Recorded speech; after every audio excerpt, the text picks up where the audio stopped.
And a very pleasant day to you. It's Alan of After Comics, and I thought I'd tell you a story that happened to me this year. Earlier this spring, I got a phone call, and my office manager said somebody is on the line and they have questions about comic books. So, of course, I dropped what I was doing, got to the phone, and Alan Garrett, can I help you? The woman on the other side was in her 70s, and she said, yeah, my husband and I are moving out of state, closer to family, and we've lived here our whole life. And I have some comic books that I was going to throw out, but you mentioned from time to time that you're a collector, and I thought I would call you before I threw them out to see if you were interested in them. By the way, I'm going to be showing a run of Millie the Model starting with issue 87. It's November, dated 1958. So I said, well, what do you have? And I said, let's stop right there. I said, tell me the cover price on your books. Because, I wanted to know if there were, what the price point is. And she said, they all look like they're 10 cents. And I said, great, bring them in. She said, I also have some of my brother's comics as well, but not many. And I thought, okay, great. So she came the next day, and I brought my Overstreet price guide with me. And I know a lot of people are saying, oh, you shouldn't use Overstreet, but I do. All right. Anyway, she came in. She said she grew up with her brother in the 1950s. And every Friday night, her dad was a salesman that worked out of town. He would come home and he would ask their mom if her brother and her had been a good boy and girl. And if they had been, then he would take them both to the local drugstore and they could buy 2 comic books apiece and get an ice cream soda. It's a sweet little story. So the books she brought me in, some were Millie the Model, others were, Dell books, nothing of interest. He had a couple of strange adventures, which I thought were of interest, but apparently he threw his comic collection out, which were all DC from what I suspect. She told me there were Batman and Superman, 1950s, threw them out, but she held on to her books. Her books were all in good condition, a solid good, and I showed her the guide, and I said, I can only pay you half price. And she said, well, we were going to throw them out, so whatever you pay. So she walked away, and she was happy, and I had about 75 comics on my in my possession, and I went through them, and some I kept, others I sold, and a couple of them were Millie the Model, but most of them were like My Girl Pearl and stuff like that was not very familiar with. Anyway, I thought it was a great story, and I think how many of those stories exist out there, I mean, to me, it's all about the story.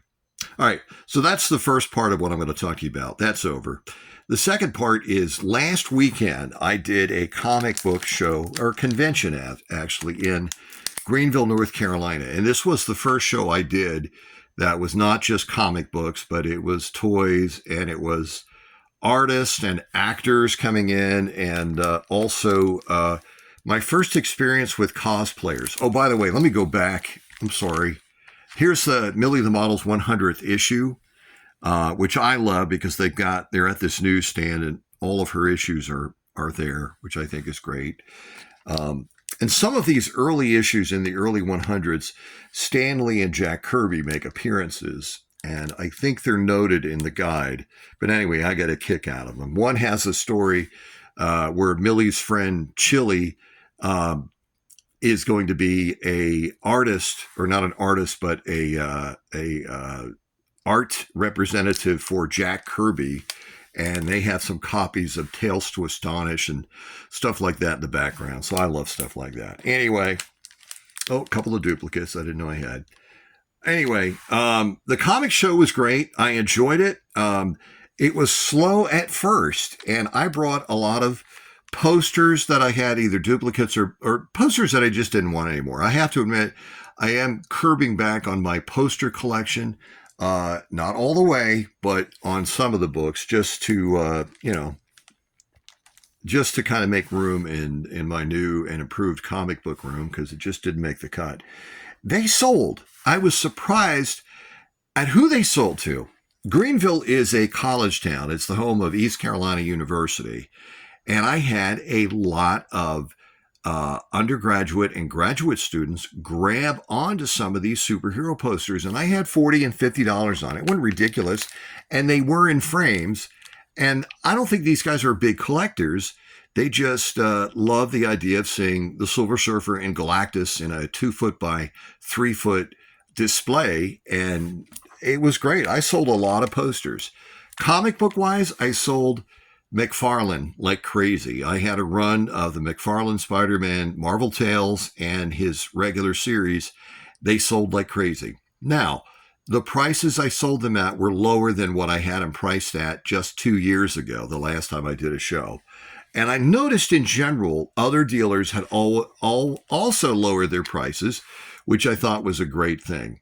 So the Spider-Man sold for me very quick, very fast. And Bob Hall, who did a lot of artwork for West Coast Avengers or Avengers West Coast, whatever it was, and some other artists, any of that stuff, he was coming to town in the next couple of weeks.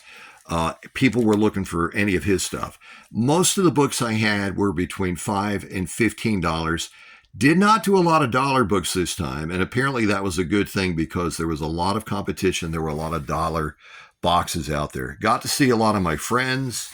Here, let me get another little mini stack over here real quickly. We'll continue that run.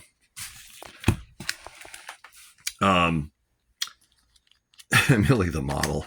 I'm sure I'm going to label this video Millie the Model and I'll have 8 people watch it. But it's a great series, you know. It ran from, 1949 till 1973, something like that. I probably have my dates wrong, so you can correct me. This is Improv City, my friends. But anyway, it was a really good thing. Spider-Man sold, anything Spider-Man, anything McFarlane sold, and any Spider-Man I had below 200 that I had marked at $2 or $3 that were low grade sold very, very quickly, very, very quickly. So I was glad to see that stuff go. I brought some lunch boxes that I didn't want anymore. Didn't sell one. Nobody wanted lunch boxes. Matter of fact, the only other lunchbox collector guy that I met was a guy that was about 2 or 3 years older than me. And I thought, is this hobby peaked? And I think that has. I think lunchbox hobby has peaked. But he was looking for a Star Trek Dome, 1968. And so am I. So it hasn't completely peaked out. But anyway, it was a fun show, very well attended. I think they charged $5 a person, which I thought was high, but it was a huge convention center, so maybe that wasn't so high. But it was a lot of fun. I saw a lot of ages. Like I said, I had a lot of people coming to me.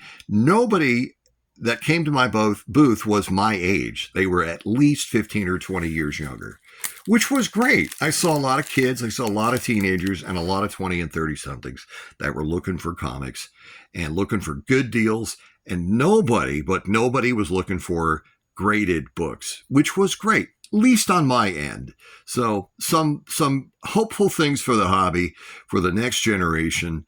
And it was great. And also, it was the first show that I'd been to that I didn't buy a single thing. Matter of fact, my wife was there helping me, and she left to do some shopping for a little bit and came back and said, well, why don't you walk around and talk to the dealers? And I did, but there was nothing that I saw. And I think it's what I'm collecting now that a lot of people just don't have. Nothing. I'm not collecting really expensive things anymore. I'm just buying some stuff that it's just hard to find. Like I'm trying to finish Brave and the Bold. And I told Luther Manning that I'm looking for issues 3, 4, and 5. And that will complete my set. And those issues are hard to find.